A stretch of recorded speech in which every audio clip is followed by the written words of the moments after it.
உலகத்தில் நடந்த முதலாவது பாவம் பொறாமையின் விபரீதமாக உலகத்தில் முதலாக ஏற்படுத்தப்பட்டது. இந்த காகத்துக்கு இருக்கிற புத்தி கூட எனக்கு இன்னும் வரலையே,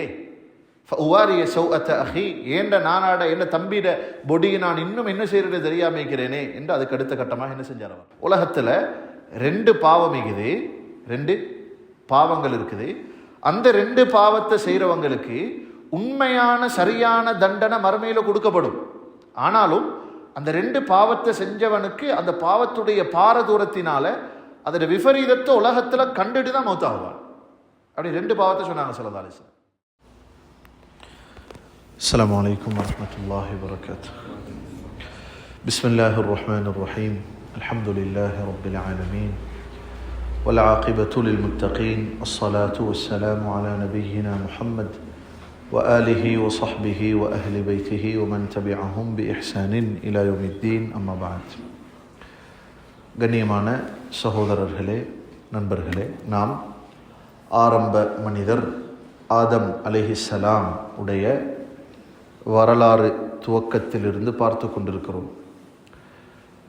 ஞாபகப்படுத்தின பாடம்தான், அல்லாஹு தாலா மனிதர்களை படைக்க நினைத்தான். ஆலோசனை கேட்க வேண்டிய அவசியம் அவனுக்கு இருக்கல்ல. மலக்குமார்களிடத்தில் அந்த விடயத்தை முன்வைத்தான்.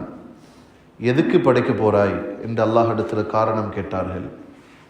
சுஜூதுக்கும் தஸ்பீஹுக்கும் தொழுகைக்கும் வணக்கத்திற்கும் தான் என்றிருந்தால் அதுக்குத்தானே மலக்குமார்களாகிய நாங்கள் இருக்கிறோம் என்றெல்லாம் சொன்னார்கள். அல்லாஹ் சொன்னான், இன்னி அலமு மா லா தஅலமூன், உங்களுக்கு தெரியாத ஒரு காரணமும் ஒரு நுட்பமும் மனித படைப்பில் எனக்கு இருக்கிறது என்று அல்லாஹ் முடிவு செய்தான். ஹதரத் ஆதம் அலைஹிஸ்ஸலாம் அவர்களை படைப்பதற்காக விண்ணிலிருந்து அவனது விசேட மலக்குமார்களில் குறிப்பிட்ட சிலரை அனுப்பினான். பூமியுடைய ஒவ்வொரு பகுதிகளிலிருந்தும் மண்கள் எடுக்கப்பட்டன. அல்லாஹ் தஆலா குர்ஆன்ல 3 வார்த்தைகளை பயன்படுத்துகிறான். மண்ணால படைச்சேன், களிமண்ணால படைச்சேன், களிமண் சேத்து மண் என்று சொல்றான். தட்டினால் சத்தம் வருகிற ஓட்டு மண்ணால் படைத்தேன். 3 வார்த்தைகள் சொல்லப்பட்டிருக்கு. அது என்னண்டா, இந்த மண்ணே எடுத்துக்கொண்டு செல்லப்பட்டது, அது நீரிலே குலைக்கப்பட்டது, குலைக்கப்பட்ட பின்னால் ஆதம் அலைஹிஸ்ஸலாமுடைய தோற்றம் செய்யப்பட்டு ஒரு கிளேயால் ஒரு புல்ல ஒரு பொம்மை செய்கிற மாதிரி செய்யப்பட்டு அப்படியே அது காய வைக்கப்பட்டது. அது தட்டினா சத்தம் கேட்குற அளவுக்கு அது காய்ந்து போனது. அதுக்கு பின்னால் தான் அல்லாஹ் தஆலா அந்த உடலிலே ரூஹை ஊதினான். அல்லாஹ்வே குர்ஆன்ல சொல்றான், வனஃபக்து ஃபீஹி மிர் ரூஹி, எனது ரூஹிலிருந்து நான் அவர்களுக்கு ரூஹு கொடுத்தேன். அல்லாஹுடைய தாத்தில் இருந்து ஹாரிஜான வெளியான அந்த ரூஹ் உயிர் ஆதம் அலைஹிஸ்ஸலாத்துக்கு போனது. அங்கிருந்து இன்று வரை கயாமத்து வரைக்கும் வரக்கூடிய அத்தனை பேருக்கும் கிடைக்கிற அந்த ரூஹ் என்ற பவர், அந்த சக்தி, அது எங்கே இருந்துதான்? அந்த ஒரு ரூஹிலிருந்து வெளிப்பட்டது தான். அப்போ நாங்கள் சொன்னோம், இந்த ஆதம் அலைஹிஸ்ஸலாம் சொர்க்கத்திலே வாழ்கிறார்கள். தனது விலா எலும்பிலிருந்தே மனைவி அல்லாஹ் படைத்தான். அதை அத்தாட்சி என்று குர்ஆன் சொல்கிறது. மின் ஆயாத்திஹி அன் ஹலக லக்கும் மின் அன்ஃபுசிக்கும் அஸ்வாஜா, உங்களிலிருந்தே உங்களது ஜோடி. தெளிவாக ஹதீஸ்களிலும் இருக்குது. அல்லாஹ் தஆலா ஹவ்வாவை, பெண்ணை ஆதம் அலைஹிஸ்ஸலாமுடைய விலாவில் இருந்து படைத்தான். 2 பேருக்கும் சொன்னான், நீங்க 2 பேரும் வேண்டிய மாதிரி சொர்க்கத்தில் வாழலாம், எதை விருப்பமோ அதை சாப்பிடலாம். குறிப்பிட்ட ஒரு மரத்தை காட்டி, இது என்ன மரம் என்றதெல்லாம் குர்ஆன்ல தெளிவாக இல்லை. வலா தக்ரபா ஹாதிஹி ஷஜரா, இந்த மரத்துக்கு பக்கத்தில் மட்டும் போக வேணாம் என்று அல்லாஹ் தஆலா தடுத்தான். அப்போ ஆதமும் ஹவ்வாவும் அலைஹிஸ்ஸலாம் அந்த 2 அந்த 2 மரத்துக்கு பக்கத்திலையும் அந்த மரத்துக்கு பக்கத்தில் போகாமல் வாழ்கிறார்கள். ஏதோ நேரத்தோடு படைக்கப்பட்ட துவக்கத்திலேயே சுஜூது செய்யுமாறு சொல்லப்பட்டு மறுத்த இபிலீஸ், நான் ஆதமுக்கு சுஜூது செய்ய மாட்டேன் என்று மறுத்த இபிலீஸ் திட்டம் போட்டான். எப்படியாவது இந்த 2 பேரையும் சொர்க்கத்திலிருந்து வெளியே போட்டுடணும், எனக்கு இல்லாத சொர்க்கம் எதுக்கு ஆதமுக்கும் ஹவ்வாவுக்கும் என்று முடிவு செய்தான். பாம்புடைய உருவத்தில் போனான் என்று தௌராத் சொல்கிறது. அந்த கருத்து ஏற்றுக்கொள்ள தகுந்தது தான். தஃப்சீருடைய உலமாக்கள் நாங்கள் தெளிவாக அதில் பார்த்தோம். நான் சுருக்கத்தை சொல்கிறேன். ஏதோ போனான், சத்தியம் செஞ்சு சொன்னான், வக்காசமஹுமா இன்னி லகுமா லமினன் நாஸிஹீன். இப்லீஸ் சொன்னான், நான் உங்களுக்கு சத்தியமாக சொல்கிறேன், நலவுக்குத்தான் இந்த விஷயத்தை சொல்கிறேன், என்ன செய்யுங்க, இந்த மரத்தில் இருந்து தின்னுங்க, நீங்கள் 2 பேரும் சாப்பிடுங்க. சாப்பிட்டுட்டால் என்ன நடக்கும்? தக்கூனா மலக்கை, 2 பேரும் மலக்காகிடுவீங்க. அல்லாஹ் வானான்றது சும்மா இல்லை. நீங்கள்லாம் மனிதன் என்ற இடத்த விட்டு ஸ்டேஜை விட்டு மலக்காகிடுவீங்க. அல்லாஹ் மலக்காகாம இருக்கிறதுக்கு தான் அல்லாஹத்தால அவங்கள தின்ன வானாண்டிக்குது. தின்ன மலக்காயிடும் என்று சொன்னான். அவு தக்கூனா மினல் ஹாலிதீன், அல்லது நிரந்தரமாக இந்த சொர்க்கத்திலே கேளும், எனக்கு ஏற்பட்ட நிலைமை அவங்களுக்கு ஏற்படாது என்றெல்லாம் பயான் பண்ணினா ஆதம் அலைஹிஸ்ஸலாம் ஹவ்வா அலைஹிஸ்ஸலாம் அவனுடைய அந்த ஏமாற்று பேச்சில் மாட்டிக்கொண்டாங்க. அல்லாஹ்வுடைய ஏற்பாடு அது. சாப்பிட்டார்கள். ஏன்னா நம்ம பின்னுக்கு பார்த்தோம், இது சம்பந்தமாக பின்னால மூசா அலைஹிஸ்ஸலாம் ஆதம் அலைஹிஸ்ஸலாம் 2 பேருக்கும் இடையில நடந்த ஒரு தர்க்கம் ஞாபகம் இருக்குதா? மூசா அலைஹிஸ்ஸலாம் கேட்டாங்க, ஆதமே, மனிதர்களுடைய தந்தையே, நீங்கள் அன்றைக்கு தின்னாம இந்தி தான் நாங்கள்லாம் அன்றைக்கு சொர்க்கத்தில் இந்திப்போம். நீங்கள் சாப்பிட்ட சுற்றி தானே வெளியே போட்டான் அல்லா. என்ன சொன்னாங்க ஆதம் அலைஹிஸ்ஸலாம்? மூசா, நீங்கள் அல்லாஹ்வுடைய விசேஷமான ரசூல், நான் சாப்பிட்டேன்றீங்க. என்ன படைக்கிறதுக்கு 50,000 வருஷங்களுக்கு முன்னாடியே என்ன படைச்சோனும், சொர்க்கத்தில் வாழ வைக்கணும், இந்த மரத்தை வானாம் என்றோடும், அதில் நான் சாப்பிடணும் எல்லாம் அவன் தானே முடிவு செய்திருந்தான். யாரை குறை சொல்றீங்க? என்னையா, கலாவையா, கதிரையா என்று கேட்டார்கள் என்று பார்க்கும். அவ சாப்பிட்டார்கள். அல்லாஹுடைய ஏற்பாடு. அந்த சாப்பிட்ட பின்னால உடம்பில் இருந்த ஆடைகள் தானாக கவிழ்ந்து போகிறது, அவிழ்ந்து போகிறது. சொர்க்கத்துடைய இதெல்லாம் குர்ஆன்ல தெளிவாக இருக்கிற செய்திகள். மரத்தில் இருந்து சொர்க்க மரத்தில் இருந்த இலைகளை எடுத்து உடுத்தி கொண்டார்கள். அப்படியே அல்லாஹ் சொன்னான், பிரச்சனை இல்லை. அவர்கள் தௌபா செய்தார்கள். ரப்பனா வலம்னா அன்ஃபுஸனா வ இல்லம் தக்ஃபிர் லனா வ தர்ஹம்னா லனகூனன்ன மினல் காசிரின். குர்ஆன் ஆதம் அலைஹிஸ்ஸலாம் சொன்ன தௌபாவாக இதை சொல்லுது. அதனால் அல்லாஹ் முடிவு சொன்னான், சரி, உங்களோட தௌபா ஏற்றுக்கொள்ளப்பட்டுருச்சு, ஆனால் இங்கே வாழ இயலாது, நீங்கள் போக வேணும் பூமிக்கு என்று அல்லாஹ் குல் நஹ்பிது மின்ஹா ஜமீஆ. ஆதம் அலைஹிஸ்ஸலாம், மனைவி ஹவ்வா, இப்லீஸ், அவர்களோடு பாம்பு என்ற ஒரு அறிவிப்பும் இருக்குது. இந்த 4 பேரையும் பூமிக்கு இறக்கினான். எங்கே இறங்கினாங்க 2 பேரும்? குறிப்பான தெளிவான எந்த ஆதாரமும் இல்லை. இந்தியாவில் இறங்கியிருக்கலாம், சிலோனில் இறங்கியிருக்கலாம், மக்கால் இறங்கியிருக்கலாம், பல கருத்துக்கள். இறக்கப்பட்டார்கள். இறக்கிற நேரமே அல்லாஹ் சொன்னான், பாதுக்கும் லிபாதின் அது, இப்லீஸ் உங்களுக்கு விரோதியாகவே தான் இருக்கிறான். சொர்க்கத்தில் விரோதியானவன், இங்கேயும் அவன் யாருதான்? விரோதி தான். அல்லாஹத்தால் அவனுக்கு தனியான ஒரு அரண்மனை அமைத்து கொடுத்து கடல் நடுவிலே அவன் இன்றும் என்ன செஞ்சு கொண்டிருக்கிறான்? அவன் ஆதிக்கத்தை, அவன் அரசியல் அவன் செஞ்சு கொண்டு தான் இருக்கிறான். அவன் படைகள் அனுப்புறான், ஷைத்தான் அனுப்புறான், மனிதர்களை வழிகெடுத்து விட்டு வார செய்திகளை எல்லாத்தையும் அவன் திரும்ப கேட்கிறான். இதெல்லாம் தெளிவாக சஹீஹ் முஸ்லிம்ல இருக்கிறது. அப்ப ஆதம் அலைஹிஸ்ஸலாம் வந்தவுடன் முதலாவது காபத்துல்லாவை கட்டினார்கள் இல்லையா? அதுக்கு பின்னால கணவன் மனைவி அல்லாஹ் முஸ்தலிஃபால் ஜம் என்று சொல்றோம், அந்த இடத்துல ஒன்று சேர்த்தான். 2 பேரும் சந்திக்கிறாங்க. அதுக்கு பின்னால குடும்ப வாழ்க்கை துவங்குகிறது. அவங்க முதலாவது எதை சாப்பிட்டாங்க, முதலாவது எதை உடுத்தாங்க, எல்லாம் பார்த்தோம். அந்த 2 பேருடைய குடும்ப வாழ்க்கை துவக்கத்தில் பிறந்த குழந்தைகளின் தொடர்ல வந்த மிக முக்கியமான 2 பேருடைய சரித்திரத்தை தான் கடைசி வகுப்புல பார்த்தோம். இப்ப தொழுகையில் ஓதப்பட்ட அந்த பகுதியும் அதுதான். அது யாரு? ஹாபீல் என்ற தம்பியும் காபீல் என்ற நானாவும். அல்லாஹுடைய ஏற்பாடு எப்படி திருமணம் முடிச்சு கொடுக்கிறது? ஆதம் அலைஹிஸ்ஸலாம், ஹவ்வா அலைஹிஸ்ஸலாம், இந்த 2 பேருடைய உறவின் மூலம் பிறக்குகிற குழந்தைகள் அல்லாஹ் எப்படி உண்டாக்கினான்? ஒவ்வொரு சூழ்லையும் 2 புள்ள பிறக்கும், 2 புள்ள பிறக்கும். அதுல ஒன்று ஆம்பளை புள்ள, அடுத்தது பொம்பளை புள்ள. இப்போ இது காபீல் ஆம்பளை புள்ள, அடுத்தது ஒரு பொம்பளை புள்ள. அது மாதிரி ஹாபீலோட ஒரு ஆம்பளை புள்ள, அடுத்தது ஒரு பொம்பளை புள்ள. அல்லாஹ்வுடைய சட்டம் இருந்தது, ஒரே சூழ்ல பிறக்கிற 2 பேரும் கல்யாணம் முடிச்சு கொள்ளலாம். அப்ப என்ன செய்யணும்? காபீல் அடுத்த சூழ்ல பிறந்த பெண்ணை, ஹாபீல் தம்பி நானாவோட பிறந்த புள்ளைய முடிக்க வேணும் என்று அல்லாஹ்வுடைய இதுதான் திருமண துவக்கத்துடைய சட்டம் இருந்தது.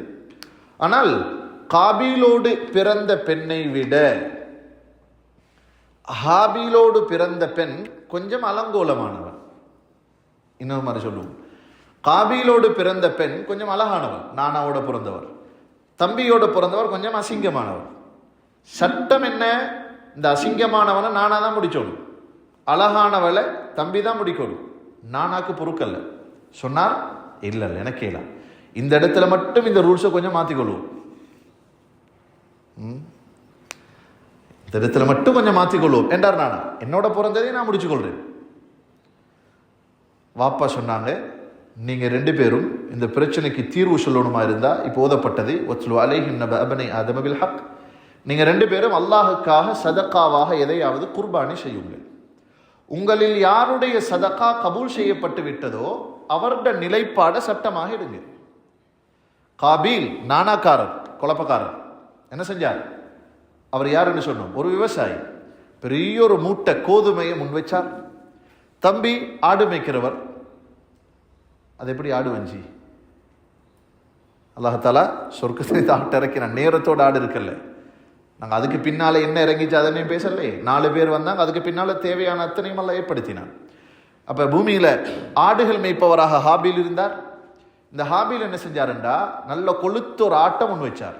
அந்த காலங்களுடைய நடைமுறை, ஒரு சதக்கா கபூல் செய்யப்படணும் என்று இருந்தால் மேலே இருந்து ஒரு நெருப்பு வரும், அது அப்படியே எதை கபூல் செய்யணும் என்றெல்லாம் நினைக்கிறானோ அதை சுட்டுட்டு எரிச்சிட்டு போயிடும். இது இந்த இதோட முடிஞ்சதல்ல. எங்கட ஹபீப் ஸல்லல்லாஹு அலைஹி வஸல்லம் சொன்னாங்க, எங்கட மார்க்கத், எங்கட இந்த உம்மத்துக்கு உஹில்லத் லியல் கனாஇம், எனக்கு 3 விஷயங்கள் விசேஷமாக தரப்பட்டிருக்குது. இதுக்கு முன்னாடி வாழ்ந்த எந்த சமூகத்தினருக்கோ நபிமார்களுக்கோ கொடுக்கப்படாத விஷயம். அதில் ஒன்றுதான், இதுக்கு முன்னால் உள்ள நபிமார்கள் எல்லாம் விரோதிகளோட சண்டை பிடிக்க போனா, யுத்தத்துக்கு போனா கிடைக்கிற அந்த சொத்துக்கள் இருக்குது, அதுக்கு என்ன சொல்ற? கனிமத். அந்த கனிமத்துடைய சொத்துக்கள் அவங்க சொந்த உரிமை கொண்டாட இயலாது. என்ன செய்யணும்? அதை அப்படியே சேர்த்து வைக்கணும், நெருப்பொண்டு வரும், எரிச்சிட்டு போயிடும். இதுதான் ஆரம்ப சட்டம். ஸல்லல்லாஹு அலைஹி வஸல்லம் அவர்களுக்கு மாத்திரம், இந்த உம்மத்துக்கு மாத்திரம் அல்ல அந்த கனிமத்துகளை மனிதர்கள் உடந்தையாக்குகிற, உரிமையாக்குகிற அந்த சந்தர்ப்பத்தையும் கொடுத்திருக்கிறான். விஷயத்துக்கு வாங்க. அப்ப 2 பேரும் ஆடா, இவர் வச்சது கோதுமை, தம்பிக்காரர் வச்சது ஆடு. அல்லாஹ்வோட கபூலியத்தை கிடைச்சிச்சு. துகுப்பில மின் அஹதிஹிமா வலம் யுதகப்பல் மினல் ஆஹர். தம்பிக்காரருடைய அந்த ஆடை அல்லாஹ் தஆலா எரித்தான், அது கபூல். அடுத்தது கபூல் இல்லை, கோபம் வந்துருச்சு. என்னோட பிறந்த தங்கச்சியும் எனக்கு இல்லை, ஏண்ட குர்பானியும் கபூல் ஆகல. இவன் தான் எல்லாத்துக்கும் காரணம். பொதுவாக மனுஷன் அப்படித்தான். பொறாம வந்துட்டா, கோபம் வந்துட்டா, எங்கேயாவது அதை கொண்டு போயிட்டு இவன் தலையிலையாவது கட்டிட்டா ஒரு திருப்தி.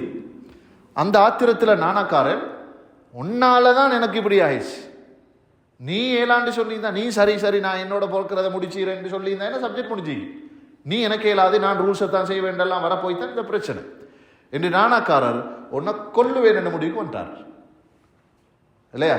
நாங்கள் பார்த்தோம் இதை தெளிவாக. என்ன செஞ்சு போட்டார்? கொண்டு போட்டார். ஃபகதல ஃபதவஅத் லஹு நஃப்ஸுஹு கத்ல அஹீஹி ஃபகதல. தம்பிக்காரரை உலகத்தில் நடந்த முதலாவது பாவம் பொறாமை. பொறாமையின் விபரீதமாக உலகத்தில் முதலாக ஏற்படுத்தப்பட்டது கொலை. அதனால தான் உலகத்தில் கொலை என்ற முதல் பாவம் நடக்கிறதுனால தான் குர்ஆன்ல ஹதீஸ்ல பெரும் பாவங்களுடைய லிஸ்ட்ல முதலாவது இணை வைத்தல், 2வது என்ன? ஆக பயங்கரமானது கொலை, அதுக்கு பின்னால விபச்சாரம். இதுதான் ஓர்டர். ஆக பெரிய பாவம் இணை வைத்தல், அதுக்கு அடுத்தது கொலை. உலகத்தில் நடந்த இந்த முதல் கொலையை செய்த காபீல் என்ற எங்கட நானா, உலகத்தில் கயாமத்து வரைக்கும் நடக்கிற அத்தனை அநியாயமான கொலைகளிலும் இவருக்கு ஒரு பங்கு போய் சேர்ந்து கொண்டே இருக்கும். அவருடைய ஆஹிராவுடைய அக்கௌண்ட்டுக்கு ஒரு பகுதி போய் சேர்ந்து கொண்டே இருக்கும். பாவங்களுடைய துவக்கதாரிகளாக ஆரம்பிக்கிறவங்களாக நாங்கள் ஆகிடக்கூடாது என்றதை இங்கே ஞாபகப்படுத்தணும் இல்லையா? கொலை செஞ்சாச்சு. இப்ப காபீல் தனது சகோதரர் ஹாபீல கொலை செஞ்சா அந்த பிணத்தை என்ன செய்யறன்னு தெரியாது. அது ஒரு முதல் உலகம் அது இல்லையா? அவருக்கு அப்படி ஒரு என்னன்னே தெரியாது. தம்பிக்காரனை கொண்டா பயம் வேற, என்ன செய்யறன்னு தெரியாது. தூக்கினார், தோல்ல அடிச்சார். வாப்பாட சைஸ் எவ்வளவு சொன்னோம்? எத்தனை முழம்? 60 முழம்.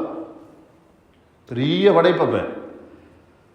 இந்த பெரிய படைப்பு தூக்கிட்டு 1 வருஷமாக, சில அறிவிப்புகளின்படி 100 வருஷமாக அல்லாஹ் அலைய வச்சான். என்ன செய்யறன்னு தெரியாது, பொணம் தோல்ல தான் நிக்கி. அடுத்ததாக குர்ஆன் சொல்லுது, ஃபபஅஸல்லாஹு குராபன், 2 காகங்கள் அல்லாஹ் அனுப்பினான். அந்த 2 காகங்களும் நானா காகமும் தம்பி காகமும் சண்டை பிடிச்சது. நானா காகம் தம்பி காகத்தை கொண்டிச்சு பார்த்து கொண்டிருக்கவே அது குழி தோண்டி அது அடுத்த பிணத்தை, அந்த காகத்துடைய பிணத்தை புதைத்தது. அப்பதான் இந்த காபீல் தோல்ல தூக்கிட்டு இருந்தவர் சொன்னாராம், அஜஸ்து அன் அகூன மிஸ்ல ஹாதல் குராப், இந்த காகத்துக்கு இருக்கிற புத்தி கூட எனக்கு இன்னும் வரலையே. ஃபஉவாரிய சௌஅத அஹி, ஏண்ட நானாட என்ன தம்பிட பொடியை நான் இன்னும் என்ன செய்யறது தெரியாம இருக்கிறேனே என்று அதுக்கு அடுத்த கட்டமாக என்ன செஞ்சார்? அவர் அடக்கினார் வருது. இதுவரைக்கும் நாங்கள் பார்த்த 4 வகுப்புகளுடைய சாராம்சம் தான் இது. இன்றைக்கு என்ன பார்க்க போறோம் வேண்டா, கொலை நடந்தாச்சு, தம்பியை கொண்டு புதைச்சு முடிச்சு. ஆதம் அலைஹிஸ்ஸலாமுக்கு இந்த கொலைக்கு பின்னால முதலாவது யோசிச்சு பாருங்க, அந்த ஃபெமிலியில் நடந்த முதல் கொலை உண்டு. தன்னோட சொந்த மகனை தண்ட சொந்த மகன் கொண்டு போட்டான். எவ்வளோ ஒரு ஆத்திரமான நிகழ்வு இருந்திருக்கும். ஆதம் அலைஹிஸ்ஸலாம் அதை நினைத்து சொன்ன வார்த்தைகளை கூட வரலாற்று ரீதியாக வேறு வேறு மத, சுருக்கமாக சொல்ல போனால் யூத கிறிஸ்துவர்களுடைய தௌராத், இன்ஜீல் என்று சொல்கிற அந்த புத்தகங்களில் இருக்கிறதாக பேசப்பட்டது. அது உறுதியானது என்றதால் அந்த அளவுக்கு அவங்க கவலையில் சொன்ன வார்த்தைகள் கூட. அல்லாஹ் தாலா இமாம் முஜாஹித் ரஹிமஹுல்லா சொல்றாங்க, எப்ப காபீல் ஹாபீல கொலை செஞ்சாரோ உடனுக்குடனே அந்த கொலையுடைய பாரதூரத்தை உலகத்தில் அனுபவிச்சார். என்ன நடந்தது? 2 கால்களும் தொடையோடு ஒட்டி கொண்டது. தலை வானத்தை நோக்கி திரும்பி விட்டது. ஒரு சப்பானியாகி அப்படியே தான் எங்க போனாலும் இப்படிதான் நிற்பார். இந்த கருத்து இருக்குது. இமாம் முஜாஹித் இப்னு ஜபர் அல் மக்கி ரஹிமஹுல்லா இப்னு அப்பாஸ் ரலியல்லாஹு நேரடி மாணவர். அவர் சொல்றார், இந்த கருத்து தூரமானதல்ல. தூரமானதுன்னா இது ஏற்றுக்கத்தகாததல்ல. ஏண்டா அபூதாவுதுல ஒரு ஹதீஸ் வருகிறது. ரசூல் ஸல்லல்லாஹு அலைஹி வஸல்லம் சொன்ன சஹீஹான ஹதீஸ். சொன்னாங்க ஸல்லல்லாஹு அலைஹி வஸல்லம், மா மின் தன்பின் அஜ்தர அன் யுஅஜ்ஜில அல்லாஹு உகூபத்தஹு ஃபித் துன்யா மஅ மா யதখিরு லிசாஹிபிஹி ஃபில் ஆখিরা. உலகத்துல 2 பாவம் இருக்குது, 2 பாவங்கள் இருக்குது. அந்த 2 பாவத்தை செய்யறவங்களுக்கு உண்மையான சரியான தண்டனை மறுமையில கொடுக்கப்படும். ஆனாலும் அந்த 2 பாவத்தை செஞ்சவனுக்கு அந்த பாவத்துடைய பாரதூரத்தினால அதோட விபரீதத்தை உலகத்துல கண்டுட்டு தான் மௌத்தாகுவான். அப்படி 2 பாவத்தை சொன்னாங்க ஸல்லல்லாஹு அலைஹி வஸல்லம். அந்த அறிவிப்புகள் மாறி மாறி வருகிறது. அது என்னது? ஒன்று அல் பகி, அநியாயம். மற்றது என்ன? 2 அறிவிப்பு இது. ஒன்று சொல்லுது பெற்றோர்களை நோவினைப்படுத்துபவன், அவனோட பிள்ளையால் நோவிக்கப்பட்டுட்டு தான் மூத்தாவான். பெற்றோர்களை நோவினைப்படுத்துறவர், அவங்களோட மனசை நோகடிச்சுட்டு வாழ்றவன் நிம்மதியா மூத்தா போன வரலாறு இருக்குது துனியால? நிச்சயமா இல்லை. அல்லாஹ் பாதுகாக்கணும் இல்லையா? முதலாவது அநியாயம், 2வது பெற்றோர்களை நோவடித்தல். அபூதாவுதுடைய ஹதீஸ்ல வருது வகதியாத்திர் ரஹீம், உறவை துண்டித்து நடத்தல். இப்ப இந்த 2 பாவங்கள்ல இந்த காபீல் எந்த பாவத்தை செஞ்சுக்கிறார்? அநியாயமா உறவை முறிச்சாரா? 2ஐயும் செஞ்சுகிறார். அதனால அவர் அந்த பாவத்துக்குரிய தண்டனையை இப்படி அனுபவித்தார் என்று இமாம் முஜாஹித் ரஹிமஹுல்லா சொல்கிறார். ஹைர், இப்ப கொண்டாச்சு, கொலை செஞ்சாச்சு, மகனுக்குரிய அதாபம் வந்துட்டு ஆதம் அலைஹிஸ்ஸலாம் ஹவ்வா அலைஹிஸ்ஸலாம் கணவன் மனைவியாக இந்த கவலையோடு இருக்கிற நேரம் அல்லாஹ் தாலா அவங்க 2 பேருக்கும் கொடுத்த குழந்தை பாக்கியம் சம்பந்தமாக முஃபஸ்ஸிர்கள் எழுதுறாங்க. அதாவது அபு ஜாஃபர் என்றது இமாம் தபரின்ற ஒரு பெரிய வரலாற்று ஆசிரியர் இருந்தார்கள். அவர்கள் எழுதியிருக்கிற பெரிய ஒரு நூல் இருக்குது. ஹிஜ்ரி அவங்களோட வஃபாத் வந்து 313 வரைக்கும். 313 தன்னுடைய மரண வருஷம் வரைக்கும் நடந்த அத்தனை சரித்திரங்களையும் மிக ஆதாரபூர்வமாக எழுதியிருக்கிற கிதாபுகளில் மிக முக்கியமான ஒன்று தான் இவங்க. ஹிஜ்ரி 313 நான் சொல்றது. அதுக்கு முன்னாடி உள்ள சரித்திரங்கள் எல்லாம் எழுதியிருக்கிறாங்க. இவங்க இந்த ஆதம் அலைஹிஸ்ஸலாத்துடைய வரலாறு பேசும் பொழுது சொல்ற ஒரு மிக முக்கியமான செய்தி என்னன்னா, ஹவ்வா அலைஹிஸ்ஸலாத்துக்கும் ஆதம் அலைஹிஸ்ஸலாத்துக்கும் மொத்தம் எத்தனை புள்ளை? அவங்க 2 பேருக்கு எத்தனை பிள்ளை? சொந்த பிள்ளைகள் எத்தனை பிள்ளைடா? ஏற்றமான கருத்தாக சொல்லப்பட்டிருக்குது. 2 பேருக்கும் 20 சூழ்ல 40 புள்ள வருதுச்சு. அவங்களோட பிள்ளைல எத்தனை பேர்? 40 பேர்.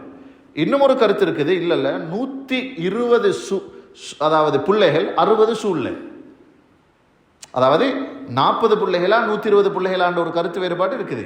அப்ப நாங்க 40 வச்சுக்கொள்வோமே, 40 பிள்ளைகள் அவங்களே கிடைச்சு. எத்தனை வருஷம் வாழ்ந்தாங்க? 1000 வருஷம். அவங்களுடைய அதனே சென்ற வகுப்புல எல்லாம் பார்த்துட்டோம். அது 1000 வருஷம் என்றது சஹீஹான ஹதீஸ். ஆதம் அலைஹிஸ்ஸலாத்துடைய ஆயுட்காலம், உலகத்துல வாழ்ந்த காலம். அப்ப 40 பிள்ளைகள் அவங்களே கிடைச்சு.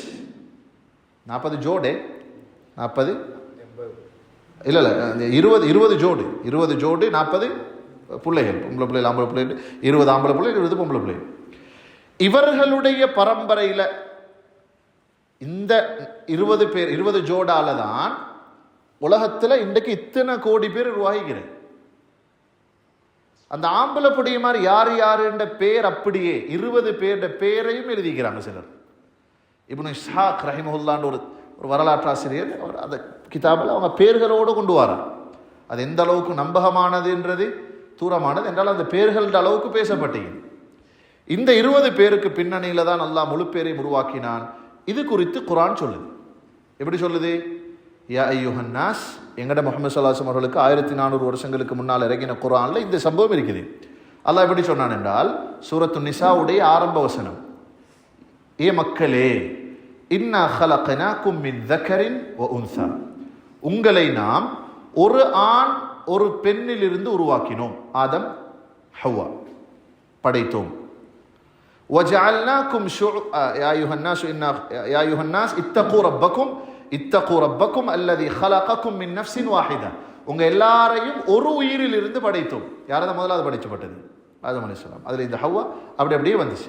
சொல்லிட்டு அல்லாஹ் சொன்னான், وخلق منها زوجها, ஆதமிலிருந்து அவர்களது மனைவி ஹவ்வாவை படைத்தோம். அதற்கு பின்னால وبث منهما, அந்த ரெண்டு பேரிலிருந்தும் பரத்தி விட்டிருக்கிறோம், ரிஜாலன் கசீரன் வனிசாஅன், நிறைய ஆண்களையும் நிறைய பெண்களையும்.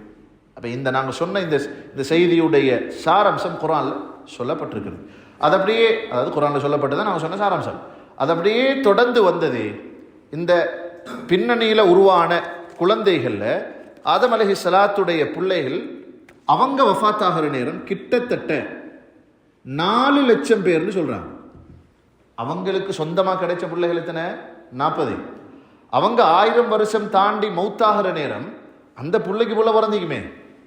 அப்படி அவங்க 1000 வருஷம் வாழ்ந்துட்டு மௌத்தாகிற நேரம் துனியால எத்தனை உயிர்கள் இருந்தது? 4 லட்சம் பேர் இருந்துச்சு. எல்லாம் அவங்களோட பிள்ளைகள அப்படி. இதான் ஏற்றமான பெரும்பாலான வரலாற்று ஆசிரியர்களுடைய கருத்து. 4 லட்சம் பேர் இருந்தாங்களாம். ஹைர், இந்த 4 லட்சம் பேரை விட்டுட்டு தான் வாப்பா ஆதம் அலைஹிஸ்ஸலாம் மௌத்தா போறாங்க, வஃபாத் ஆகிறாங்க. மௌத்தாகிற நேரத்தில் இந்த காபீலுக்கு பின்னால், அதாவது கொலை செய்யப்பட்ட ஹாபீல் இவருக்கு பின்னால வேற மௌத்தொண்டு என்ன செய்யல. 4 லட்சம் பேரும் ஹயாத்தோடு தான் இருந்தார்கள். மௌத்தாகினா கொல்லப்பட்டது யார் மட்டும்தான்? ஹாபீல் மட்டும்தான். இந்த கொலை செய்யப்பட்ட ஹாபீல் கொல்லப்பட்ட பின்னால பிறந்த மகன் தான், மூத்த மகன்மார்கள் உள்ள ஒருத்தர் தான் ஷீஸ். பேர் என்ன? ஷீஸ். இவர் ஒரு நபி. இவருடைய செய்தி குர்ஆன்ல சொல்லப்பட்டில்லை, சஹீஹ் இப்னு ஹிப்பான்ல வருகிறது. அல்லாஹ் தஆலா அபூ தர் அல் கிஃபாரி ரலியல்லாஹு அன்ஹு சொல்றாங்க, ஸல்லல்லாஹு அலைஹி வஸல்லம் சொன்னார்கள், இது சஹீஹான ஹதீஸ். அல்லாஹ் தஆலா இந்த பூமிக்கு இதுவரைக்கும், குர்ஆன் தான் கடைசி வேதம், அதுவரைக்கும் முக்கியமான செய்திகளை நான் சொல்றது, இது முக்கியமான தகவல்கள், 104 சுஹுஃபுகளை இறக்கினான். சுஹுஃப்னா ஏடுகள். அதுல 4 வேதங்களாகவும், தௌராத், இன்ஜீல், ஜபூர், தாவூத், குர்ஆன் இல்லையா? ஜபூர் தாவூத் அலைஹிஸ்ஸலாம், தௌராத், இன்ஜீல், ஜபூர், குர்ஆன், இந்த 4 வேதங்கள் போக அப்ப எத்தனை ஏடுகள்? 100 ஏடுகள். அந்த 100 ஏடுகள்லையும் என்ன இருந்தது? அவர்களுக்குரிய அன்றாட வாழ்க்கை வழிகாட்டல் முறைகள். எப்படி சாப்பிடணும், எப்படி விவசாயம் செய்யணும், எப்படி ஊடு கட்டணும். ஏன்னா அவங்களுக்கு பணத்தை கூட புதைக்க தெரியாம, அதானே ஆரம்ப மனிதன்.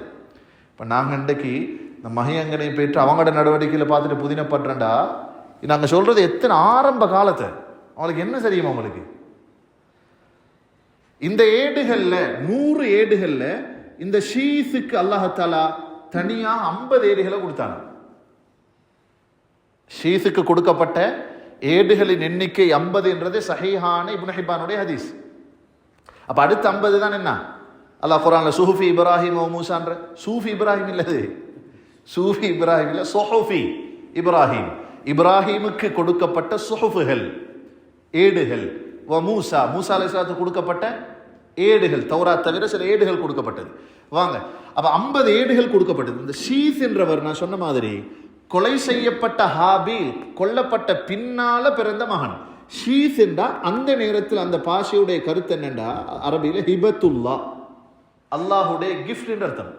கொல்லப்பட்ட மகனுடைய ஸ்தானத்தில் அல்லாஹ் வாப்பாவுக்கு கொடுத்த கிஃப்ட் தான் ஷீஸ். ஹதரத் ஆதம் அலைஹிஸ்ஸலாம் வஃபாத் ஆகிற நேரத்தில் முழுமையான நம்பிக்கை யார்ட மேல இருந்தது? இந்த ஷீஸின் மேல். ஹிபத், அல்லாஹ் அவர்களுக்கு கிஃப்டாக தந்த மகண்ட மேல தான் பெரிய ஒரு நம்பிக்கை இருந்தது. என்ற எல்லா வேலையும் புள்ள குட்டிட வேலை, அவர் தானே மூத்த நானா என்ற இடத்துல வாப்பா விட்டுட்டு போன இவரை தான். முஸ்னத் அஹ்மதில் ஒரு ஹதீஸ் இருக்கிறது. முஸ்னத் அஹ்மதில் ஸல்லல்லாஹு அலைஹி வஸல்லம் சொன்ன ஹதீஸுகளை தொகுக்கப்பட்ட ஒரு பெரிய ஒரு கிதாபு தான் முஸ்னத். கிட்டத்தட்ட 27,000 ஹதீஸ்கள் அதில் இருக்குது. உலகத்தில் உள்ள ஆகப்பெரிய ஹதீஸ் கிதாப் அது. நிறைய ஹதீஸ்கள் உள்ளது எது? முஸ்னதுல் இமாம் அஹ்மத். இமாம் அஹ்மது பின் ஹம்பல், ஹம்பலி மதுஹப் என்றோம், ஹம்பலி மதுஹப் என்றோமே, அந்த மதுஹபுடைய இஸ்தாஃபகர் இமாம் அஹ்மத் ரஹிமஹுல்லாவுடைய கிதாப். அதில் ஒரு செய்தி வருகிறது. உபய் இப்னு கஅப் ரலியல்லாஹு அன்ஹு சொல்கிறாங்க, அது ஸல்லல்லாஹு அலைஹி வஸல்லம் அவர்களிடமிருந்து கேட்ட செய்தியாகத்தான் இருக்க வேண்டும். ஒரு சஹாபி சொல்கிறார், என்னதான் ஆதம் அலைஹிஸ்ஸலாத்துக்கு மரண நேரம் நெருங்கின பொழுது தன்னை பிள்ளைகளை கூப்பிட்டாங்க. தன்னை பிள்ளைகள் எல்லாம் கூப்பிட்டு சொன்னாங்களாம், எனக்கு சொர்க்கத்திட பழம் தின்னோன்னு மாறிக்கிண்டு, சொர்க்கத்திட அங்கே நாங்கள் தின்னே அந்த பழம் இப்போ கேட்குது என்று வாப்பா மகன்மார்ட்ட சொன்னான். மகன்மார் சொன்னாங்கன்னா, இருங்க எங்கேயாவது தேடி பார்த்துட்டு வரோம் என்று போகிறாங்க. போனால் சில ஆக்கள் வெள்ளை புடவையை தூக்கி கொண்டு அத்தர் போத்தலோடு வராங்க. ஹதீஸே முஸ்லிம் அஹ்மதுல இருக்குது. அத்தர் போத்தலோட வெள்ளை புடவைகளை தூக்கி கொண்டு 4 பேர் வராங்க. இப்போ கேட்டாங்களாம் அவங்க இவங்கள்ட்ட, எங்கே போகிறீங்க? இல்லை வாப்பா நோயாளி ஆயிக்கிறார், பழம் வேணுமாம். வாழைப்பழம் இல்லை, சொர்க்கத்தில் பழம் வேணுமாம், தான் தேடி போகிறோம் இங்கே. அப்படியா? இர்ஜிஉ இலா அபீக்கும் ஃபக்கத் குதிய அலைஹ், நீங்கள் திரும்பி போங்க, அவரே சொர்க்கத்தில் பழம் கேட்கறது உலகம் முடிஞ்சின்றதுக்கு அர்த்தத்துக்கு தான். மௌத்தா போகிறார், திரும்பி போங்க என்றான். திரும்பி எல்லாருமா சேர்ந்து வாராங்க. ஆதம் அலைஹிஸ்ஸலாம் படுத்திருக்கிறார்கள், நோயாளியாக படுத்திருக்கிறாங்க. எல்லாரும் வந்தால் மலக்குமார்களும் வாராங்க. வந்ததோட பக்கத்தில் இருந்தால் மனைவி ஹவ்வா, அவருக்கு தெரியுமே இந்த 4 பேர் யாருண்டு. எப்படி தெரியும்? அங்கே இந்த சொர்க்கத்தில் இந்த நல்லா தெரியுமா இவங்க வந்திராக்கள் அங்கே இந்தவங்க. அவ கண்ட உடனே பார்த்தாவா, ஓஹோ ஏண்ட பொதுவாக அப்படி தெரியாத ஆண்கள் வந்தோடனே தண்டை கொஞ்சம் பயம் வந்தோடனே மாப்பிள்ளைகிட்ட பொம்பளை ஓடுற மாதிரி உடனே ஓடினான் கணவன்கிட்ட, ஆதம்கிட்ட. இந்த வந்திக்கிறாங்க 4 பேரும் அங்கே இந்த ஆக்கள் என்ற உடனே ஆதம் அலைஹிஸ்ஸலாம் சொன்னா, கொஞ்சம் அங்கிட்டு பார்ப்போம். உன்னை விடவும் முதலாவது நான் கண்டது யார? உன்னை பார்க்க முன்னால முதலாவது நான் கண்டது சொல்லுங்களே மலக்குமார்கள். ஆதம் அலைஹிஸ்ஸலாம் சொன்னா, உன்னை கண்டது 2வது, நான் ஃபர்ஸ்ட்டு கண்டது மலக்குமார்களே, கொஞ்சம் கூட நான் அவங்களோட பேசணும் என்ற உடனே அல்லாஹ் தஆலா அந்த மலக்குமார்கள் மூலமாக அவர்களுடைய ரூஹை கைப்பற்றினான். இந்த ஹதீஸ்ல வருது தெளிவாக, அவங்க சில அந்த குழி தோன்றதுக்கு மம்பட்டி எல்லாம் எடுத்துகிட்டு வந்திருந்தாங்களாம். அந்த மலக்குமார்கள் தான் ஆதம் அலைஹிஸ்ஸலாமுடைய ரூஹை கைப்பற்றினார்கள். அப்போ அதில் மலக்குல் மௌத் அஸ்ராயில் வந்திருக்கலாம், ரூஹ வாங்குறவர், அவங்க தான் வந்தாங்க, ரூஹ கைப்பற்றினார்கள். அவங்களே கஃபன் செஞ்சாங்க, அவங்களே கொண்டு போயிட்டு குழி தோண்டி அடக்கம் செய்தார்கள். அடக்கம் செஞ்சுட்டு சொன்னாங்க பிள்ளைகள் எல்லாம் வச்சுக்கொண்டு, யா பனி ஆதம், ஆதமுடைய பிள்ளைகளே, ஹாதா சுன்னத்துக்கும், இதுதான் உங்களோட எல்லாருக்கும் இனி கியாமத்து வரைக்கும் உள்ள நடைமுறை. மூத்தப்பனா இந்த குழியில தான் தோண்டி அடக்க வேண்டும். இந்த இடத்துல வேற வேற ஹதீஸ்கள் மீது தேவை. இப்படி இந்த செய்தி சொல்லப்பட்டது ஆதம் அலைஹிஸ்ஸலாத்துடைய மரண நேரத்தில். அடக்கம் செய்யப்பட்டாச்சு. எங்க அடக்கம் செய்யப்பட்டீங்க? இப்ப ஆதம் அலைஹிஸ்ஸலாத்துடைய கபர் எங்கேக்கு கேள்விப்பட்டில்லையா? ஆதம் அலைஹிஸ்ஸலாத்துடைய கபர் எங்கே இருக்குது? பெரிய கருத்து வேறுபாடு. பெரும்பாலானவங்க சொல்றது எங்க இறங்கினாங்களோ அந்த இடத்துல தான் அவனோட கபரி. எங்க இறங்கின தெரியா? அப்ப அடக்கம் செய்யப்பட்டீங்கிறது தெரியா இல்லையா? நபிமார்கள்ல 1,24,000 சொச்சம் பேர் வந்திருக்கிறதாக ஹதீஸ் சொல்லுது. அஹ்லுஸ் சுன்னah வல் ஜமாத்துடைய நிலைப்பாடு அதான். 1,24,000, சில உலமாக்கள் 1,14,000 நபிமார்கள், 313 சொச்சம் ரசூல்மார்கள். இந்த முழுப்பேருடைய எல்லா வரலாறையும் குர்ஆன் சொல்லுதா? இல்ல, சுருக்கமா சொல்லி, வலி குல்லி கௌமின் ஹாத், ஒவ்வொரு கூட்டத்துக்கும் நாம் தேவைப்படும் பொழுது வழிகாட்டிகளை அனுப்பினோம். அப்ப அதில் எண்ணிக்கை தான் ஹதீஸ்ல வர மாதிரி 1,14,000 அல்லது 1,00,000. இந்த 1,24,000 நபிமார்களிலும் அவர்களுடைய கபறுகள் எங்கிருக்கிறது என்பது சம்பந்தமாக நமது உயிருளும் மேலான முஹம்மது ஸல்லல்லாஹு அலைஹி வஸல்லம் கபரை விடவும், அவங்களோட கபரை தவிர வேற எந்த நபிமாரோட கபரும் இது அவங்களோட கபரு தான் என்ற உறுதி இல்லை, நிச்சயம் இல்லை. இல்லைனா இன்னைக்கு பிலிஸ்தீன்ல பைத்துல் முகத்தஸுக்கு பக்கத்திலே மூசா அலைஹிஸ்ஸலாத்துடைய கபர் இருக்குது. சஹீஹ் புகாரில ஒரு ஹதீஸ் வருது.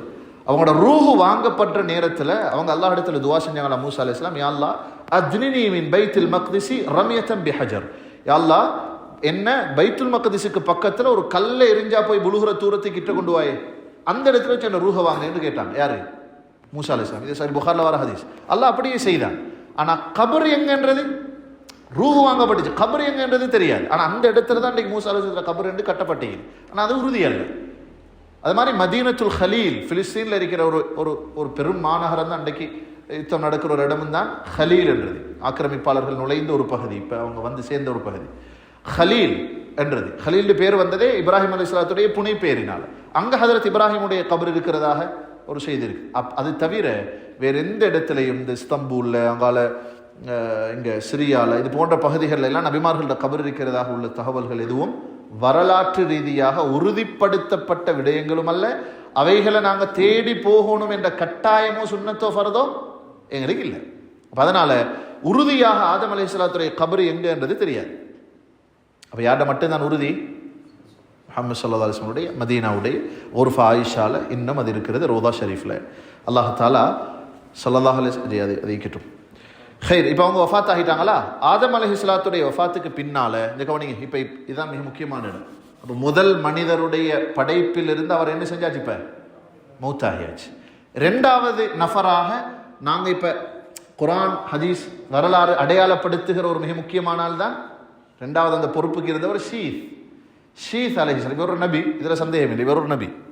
அடுத்த மகன்மார்களை விடவும் இவர் நபி. இன்னும் ஒரு விசேஷம் இவருக்கு இருக்குது என்னன்னா, இந்த பரம்பரை இன்றைக்கு பேசினாலும் எல்லா பரம்பரைகளும் பாருங்க, இவங்க ஷீத்தோட சேர்ந்து எத்தனை பேர் இருந்தாங்க? 19 ஆம்பளை பிள்ளைகள் இல்லையா?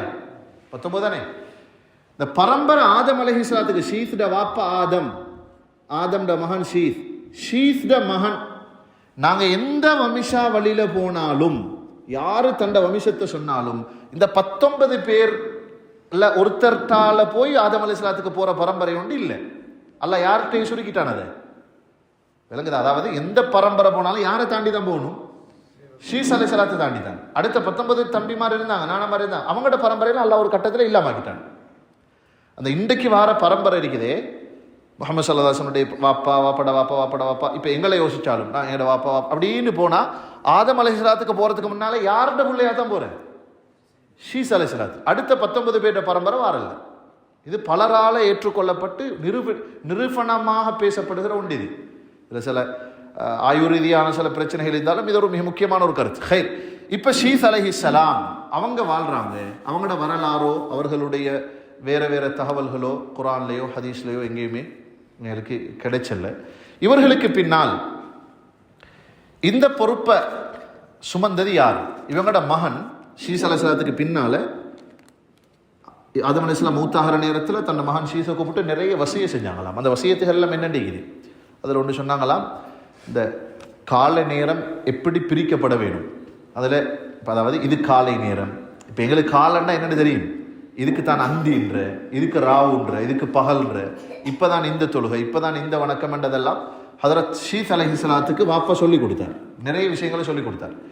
இந்த ஷீஸ் அலைஹிஸ்ஸலாத்துக்கு பின்னால அவங்களோட மகன் அனூஷ், அவர் தான் அதுக்கு பின்னால அனூஷ், அவரோட பேரு சரி, அனூஷ் தான் அதுக்கு பின்னால அந்த பொறுப்புகளை சுமந்தார்.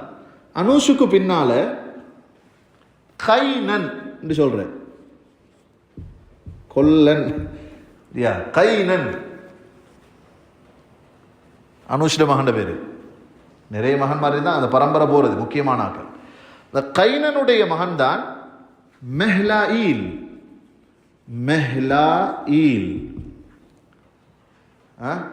இந்த மஹ்லாயில்ன்றது இதே இன்றைக்குள்ள எங்கட வேற வேற ஹிஸ்டரியில இவரை பத்தி பேசுறது. அடுத்த ஹிஸ்டரிக்கு இந்த நாகரீகங்கள், பிரதான நாகரீகங்கள் சம்பந்தமாக மொசபத்தேமிய நாகரீகம் இன்றைக்குள்ள ஹிஸ்டரிக்குதே தானே இப்படி அந்த நாகரீக ஹிஸ்டரி இவரை பத்தி பேசுறார். பாரசீகத்தில் 7-8 கண்டங்கள் உருவாக்குவதற்கு இவர் தான் பிரதானமானார். அதாவது இப்போ நகரங்கள் ஒன்று அமைக்கப்பட்டீங்களே, கவனிங்க, முடிச்சிடும் இவர் இப்போ இங்கே வரைக்கும் வந்துடுவார் நினைச்சிடாரு, இதோட முடியுது. இந்த மெஹலாயில் தான் நிறைய உலகத்தில் நடைமுறைக்கு மனிதனுக்கு தேவையான நிறைய விஷயங்களை உருவாக்கினவர். பாபில் பழங்காலத்து நகரம், அது கொழும்புன்றதுக்கு ஒரு ஹிஸ்ட்ரிக்கிற மாதிரி, அமெரிக்காவை கண்டுபிடிச்சதுக்கு ஒரு ஹிஸ்ட்ரிக்கிற மாதிரி, ஆரம்ப காலத்தில் கட்டப்பட்ட ஒரு நகரங்கள் உள்ளதான் பாபில்ன்றது. அல்லாஹ் குர்ஆன்ல தான் பழங்காலத்து நகரமாக பேசிக்கிறான். இப்ராஹிம் அலைஹிஸ்ஸலாம் அங்கே தான் நபியாக அனுப்புவார். இதெல்லாம் கட்டினது யாரு? இந்த மெஹ்லாயில். இந்த மெஹ்லாயிலுடைய பிள்ளைகள் ஒருத்தர் தான் ஹனூஹ். இந்த ஹனூஹ் தான் இவருக்கு தன்னொரு பேரு இத்ரீஸ் அலைஹிஸ்ஸலாம். அப்ப ஆதம் அலைஹிஸ்ஸலாம், அவங்களுக்கு பின்னால நபியாக வந்தது ஷீஸ் அலைஹிஸ்ஸலாம், அவங்களுக்கு பின்னால மூணாவது நபி யாரு? அவங்களோட மகன் அனூஷ், அவருடைய மகன் கனியன், அவருடைய மகன் மெஹ்லாயிலுடைய மகன் ஹனூஹுடைய இன்னொரு பேரு தான் இத்ரீஸ். ஹதரத் இத்ரீஸ் அலைஹிஸ்ஸலாம் குறித்து குர்ஆன் பேசுகிறது. இப்போ வரலாற்றில் மூன்றாவது மகனாக நபியாக அறிமுகப்படுத்தப்படுகிறவர் யார் தான்? ஹதரத் இத்ரீஸ் அலைஹிஸ்ஸலாம். அல்லாஹ் தஆலா இவங்களுடைய பேரோடே குர்ஆனில் வர்ஃபஅனா வத்குர் ஃபில் கிதாபி இத்ரீஸ், இத்ரீஸை பற்றியும் நபியை நீங்கள் அவர்களுக்கு சொல்லுங்கள், வர்ஃபஅனாஹு மக்கானன் அலியா, அவர்களை நாம் உயர்த்தி வைத்திருக்கிறோம் என்றதெல்லாம், அவங்களோட அந்தஸ்தை உயர்த்தினோம் என்றதெல்லாம் அல்லாஹ் குர்ஆனில் பேசுகிறான்.